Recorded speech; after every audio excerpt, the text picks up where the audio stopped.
Eu repeti o gráfico, ó, falei gráfico de dispersão, só que agora de tamanho, né? Já vou separar ele aqui pra gente rodar. E aí, ó, o que eu faço? Repito, né? Mesma coisa, também coloquei a cor pelo tipo das espécies, né?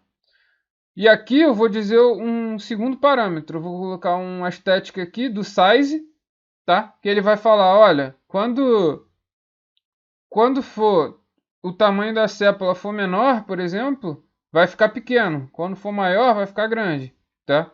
Então, à medida que ele for aumentando, ele vai aumentando também o tamanho da bolinha. E aí a gente pode ver isso no gráfico da seguinte forma. E aí a gente consegue destacar a discrepância de valores, né? Aqui, ó. Tá vendo? Os menores ficaram menorzinhos, tá vendo? Os que são medianos estão medianos e os que são maiores ficam um pouco maior, tá? A gente pode destacar isso num gráfico mais dinâmico. Então,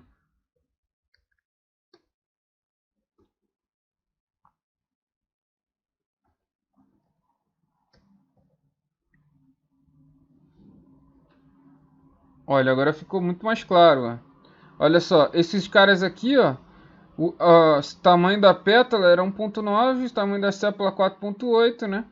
Esse cara aqui, 3.3, 4.9. E já esse cara aqui já tá, ó, 6.3 e 5.1, tá vendo? Então, à medida que aumenta o tamanho, as bolinhas também vão aumentando. E aí você consegue destacar, ó, tá vendo? A cetose é pequenininha, é mediano, né? Tá? Então, a gente consegue mostrar a discrepância dos valores, tá?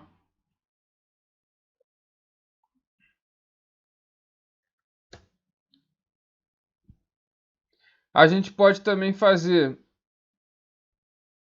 Opa, deixa eu ver aqui. A gente fez o tamanho da espécie, o gráfico de dispersão por espécie. E agora, ó, a gente vai destacar para cada espécie, né? A gente viu que os três têm tamanhos diferentes, né? E aí a gente acrescenta esse face wrap aqui, tá? Com um til, né? Indicando qual a variável que a gente quer separar. E aí vai ser o quê? Espécies.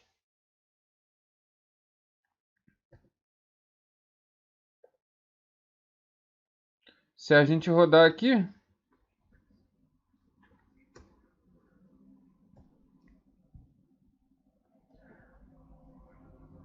agora, ó, ele separou um gráfico para cada um, tá?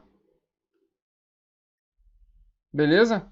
Então agora a gente consegue ver o comportamento de cada um separadamente, tá? É bem legal isso. E o gráfico de linhas, né? Ele mostra a evolução no tempo, né? Vamos fazer aqui o gráfico de linhas do desemprego nos Estados Unidos de 1967 a 2015, tá? Também é uma base do R chamada Economics, tá? Que tem lá os desempregados dos Estados Unidos, tá? Tem diversas variáveis aqui, tá? Entre elas aqui o desemprego, tá? E a data que a gente já destacou aqui em cima, tá? Então, ó, vamos agora chamar dados 2, né? A gente pode ver aqui que o dados 2 foi criado, né? A gente tem 574 linhas e 6 colunas, né? A gente pode colocar aqui, ó, ggplot, economics, a static vai ser o que? A data e o número de desempregados, né? O geoline, que é o gráfico de linhas, tá? Que é a geometria que a gente quer. A cor vai ser vermelha, tá? Das linhas. Aqui a gente vai botar os eixos, né? Os labels e o título vai ser desemprego nos Estados Unidos, tá? Então vamos lá criar o nosso gráfico. Se a gente chamar aqui,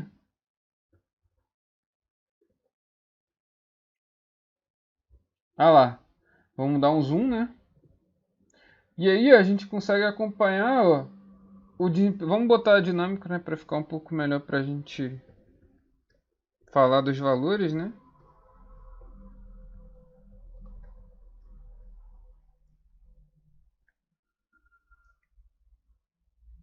Pô, saiu um parênteses a mais aqui. Olha lá, começou lá em 1967, 10 de janeiro, a taxa de desemprego estava 3.143, tá? E aí ela aumentou, né? Em 12 de 1967, em 71, 1º de janeiro foi para 4.986, né? E aí a gente tem um pico aqui em 75, né? 5 de janeiro. Outro pico aqui em 12 de janeiro de 82. E aí a gente pode ver o quê? Aí declina, né? Declina em 1989, né? 3 de janeiro. Em 6 de janeiro de 92 aumenta de novo, né? E aí a gente pode ver o quê? Que tá oscilando, né? Uma hora lá em cima, outra hora lá embaixo, um pico lá em cima, um pico lá embaixo, né? E o que a gente pode acompanhar então no gráfico de linha, né? E ficou gritante aqui, né? Em 2010, 4 de janeiro, 15.325 desempregados, né? Foi o pico assim do desemprego, né? A gente pode ver aqui que foi em 2010 isso, né? E desde 1970 não havia essa discrepância tão grande, tá? Aumentou muito de 2.718 para 15.219. Então é um aumento significativo, né? Que a gente consegue acompanhar aqui no gráfico de linha, tá?